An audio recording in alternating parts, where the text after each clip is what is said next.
Hello friends, welcome to my channel MPK blog. আমি আজকে এখানে 8 to 7 ইয়ার্স বেবির আংরাক্কা স্টাইলের একটা ফ্রক ডিজাইন করে দেখাবো। তো চলো, প্রথমে আমি এখানে 3 মিটার আছে, যেহেতু দুটো বেবির ফ্রক হবে সেই জন্য এখানে টোটাল 1.5 মিটার হলেই হয়ে যাবে। আমি লেন্থটা নিয়েছি 11 ইঞ্চি, টোটাল লেন্থ আছে 28। আমি টপ পার্টের জন্য 11 ইঞ্চি নিয়েছি, শোল্ডার নিয়েছি 5.5, আর্মহোল নিয়েছি 6.25, গলার চওড়াটা হবে 2.5 ইঞ্চি, গলার পেছনেরটা হবে সবসময় 2.5 ইঞ্চি, আর সামনেরটা কাস্টমারের অনুযায়ী আমি এখানে 3.5 নিচ্ছি। শোল্ডার 1/2 ইঞ্চি ডাউন করছি, করে রাউন্ড শেপটা দিয়ে নিচ্ছি। এখানে বডির ফুল বডির মাপ আছে 26, সেখানে 4 ভাগ মানে 4 ভাগের 1 ভাগ হবে 6.5 প্লাস 1 ইঞ্চি সেলাই মার্জিন। আর কোমরের পাট আছে 28 ইঞ্চি, সেটা 4 ভাগের 1 ভাগ 7 প্লাস 1 ইঞ্চি। আর সাইডে আমি 1/2 ইঞ্চি ওপরে একটা মার্কিং করব, করে এখানে সোজা লাইনটা টেনে দেবো, তাহলে টপ পার্টের যে কোনাটা সেটা বেরোবে না, এখানে একটা রাউন্ড শেপ চলে আসবে। তো এইভাবে আমি কেটে নিচ্ছি। কেটে নেবার পরে আমি ব্যাক পার্টের গলাটা আগে কেটে নেব, তারপরে ব্যাক পার্টটাকে সরিয়ে আমি সামনের পার্টের গলাটা কাটবো। দেখিনি ভিডিওতে কতটা বোঝা যাচ্ছে আমি ঠিক বুঝতে পারছি না, একটু দেখুন ভালো করে, তাহলেই বুঝতে পারবে। এবার সামনের গলাটা কাটা হয়ে গেলে আমি পেছনে ব্যাক পার্টের হুকের জন্য 2 ইঞ্চি মার্কিং করে একটা কাট করে দেবো মিডিলে। এবার আমি আরেকটা কাপড়ে 11 ইঞ্চি লম্বা নেব আর 13 ইঞ্চি চওড়া নেব, নিয়ে সামনের পার্টটাকে যেটা আরমোলের দিক সেটা নিচের দিকে রেখে, যেটা গলার দিক সেটা বাইরের দিকে রাখতে হবে, রেখে অ্যাজ ইট ইজ একটা ড্রয়িং করে নিতে হবে।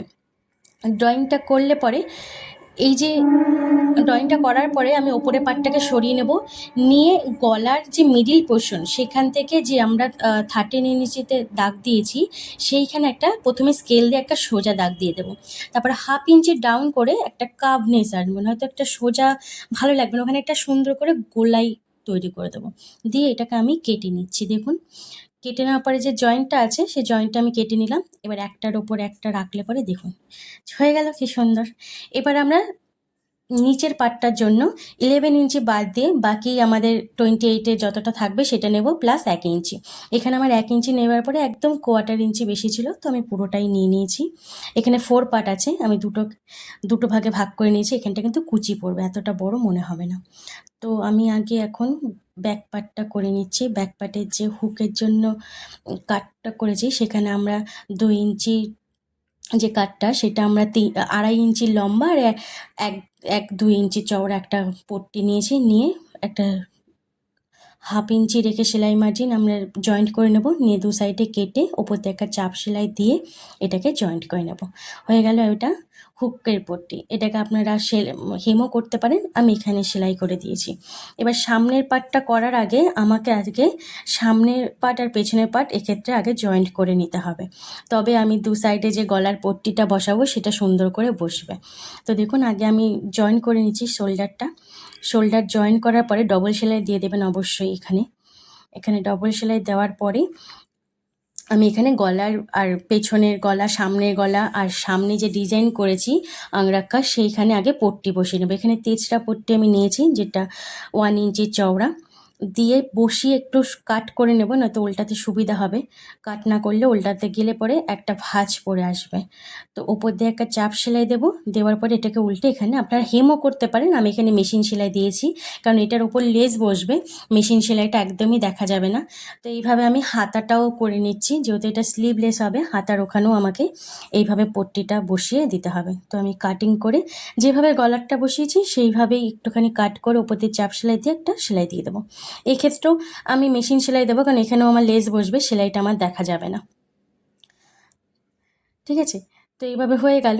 এইভাবে হওয়ার পরে আমি এখানে আগে দেখে নেব কতটা আমার নিচের পাটটা ভেতরে যাবে, কারণ আমি লেস বসাবো।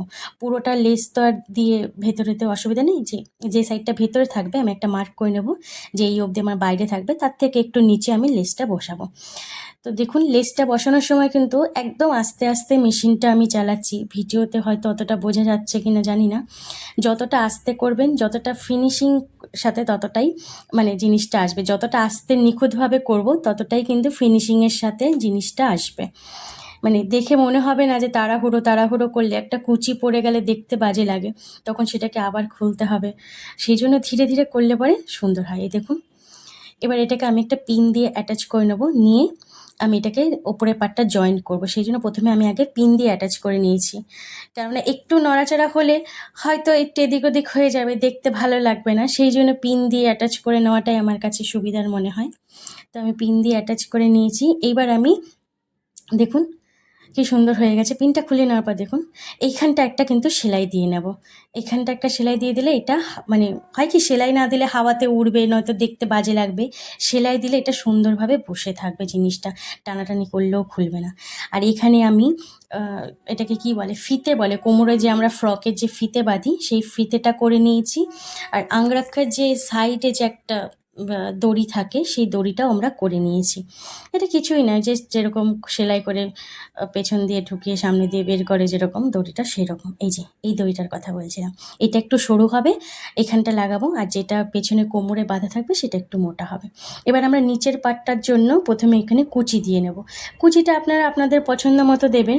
এক্ষেত্রে আমার 10টা পড়লে আপনাদেরও যে 10টাই পড়বে তেমন নয়। কুচিটা দেওয়ার পরে শুধু টপ পার্টের সাথে সমান হয়েছে কিনা লেন্থটা, সেটা শুধু একটু দেখে নেবেন। বাইরের একটু আওয়াজ হচ্ছে, সরি, ইগনোর করবেন প্লিজ। তাই দেখুন আমি কুচিটা দেওয়ার পরে দেখছি আমার একদম কিন্তু মাপে এসেছে। আপনাদের যদি কম হয় তাহলে কুচি একটা খুলে নেবেন, যদি বেশি হয় তাহলে একটা কুচি দিয়ে নেবেন। এবার কুচিটা দেওয়ার পরে আমি এটাকে সামনের পার্টের সাথে অ্যাটাচ করে নিচ্ছি। একদম আস্তে আস্তে হাত দিয়ে চেপে চেপে করবেন, কুচিটা এক হাতে টানবেন, তাহলে সুন্দর করে প্লিটটা বসবে। আয়রন আমরা পরে করব, এখন আয়রনের প্রয়োজন নেই। এবার একটু আস্তে আস্তে করলেই কিন্তু এটা হয়ে যাবে। এখানে আমি ডবল সেলাই করে নেব।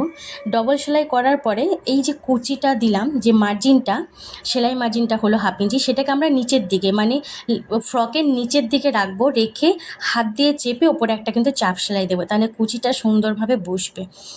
কুচিটা জামাটা যখন পরবে তখন কিন্তু সুন্দরভাবে কুচিটা নিচের দিকে বসবে। সেলাই মার্জিনটা কিন্তু এর জন্য আমাকে নিচের দিকে অবশ্যই রাখতে হবে। এবার এইখানে আমি আবার কোমরেও লেস লাগাবো। তো লেস লাগানোটা আমি আর দেখালাম না, মানে ডিটেলসে দেখালাম না আর, যেহেতু ওপরটা দেখিয়েছি নিচটাতে আমি আর দেখালাম না, সেই জন্য। এইভাবে আমি পেছনের পার্টটাও করে নেব। পেছনের পার্টটাও আর দেখালাম না, ভিডিওটা অনেক বড় হয়ে যাবে। এই দেখুন এইভাবে কোমরে একটা লেস দিয়ে দিব। এবার সাইডে আমি জয়েন্ট করে নেব। সাইডে জয়েন্ট করার সময় কোমরের যে সেলাইটা আছে সেইখানটা আমরা ফিতেটা ভেতর দিকে রাখবো, রাখার পরে জয়েন্ট করব, তাহলে যখন উল্টাবো জিনিসটা তখন কিন্তু সুন্দরভাবে বাইরের দিকে চলে আসবে। এই দেখুন এইভাবে যদি ভেতর দিকে রেখে সেলাইটা করা হয় তখন কিন্তু সুন্দর আসবে। তারপর নিচটা আমরা মুড়িয়ে সেলাই করে নেব, মানে একদম ফ্রকের যে নিচের লেন্থটা, আর এখানে বডির মাপ অনুযায়ী যেটা আছে বডিতে সেটা মেজারমেন্ট নিয়ে আমি কিন্তু ফিটিং সেলাইটা করে দেব। তো ভিডিওটা কেমন লাগলো অবশ্যই আমাকে কমেন্টে জানাবেন। আর যদি ভিডিওটা ভালো লাগে অবশ্যই লাইক করবেন, শেয়ার করবেন, আর আমার চ্যানেলটাকে সাবস্ক্রাইব করবেন। আর যদি নতুন কিছু দেখতে চান, নতুন কোনো ডিজাইন, সেটা ফ্রক হোক বা ব্লাউজ হোক, সেটা আমাকে অবশ্যই প্লিজ কমেন্টে একটু জানাবেন। তাহলে আমি আপনাদের কমেন্ট অনুযায়ী আমি আমার জিনিস নিয়ে আসবো সেলাইয়ের। তো প্লিজ একটুখানি সাপোর্ট করবেন। নতুন চ্যানেল, বুঝতেই পারছেন, একটু আপনাদের একটা শেয়ার, একটা লাইক অনেক হেল্প করবে। তো থ্যাংক ইউ আমার ভিডিওটা পুরোটা দেখার জন্য। আর ভালো লাগলে কিন্তু অবশ্যই like, comment, share. Thank you.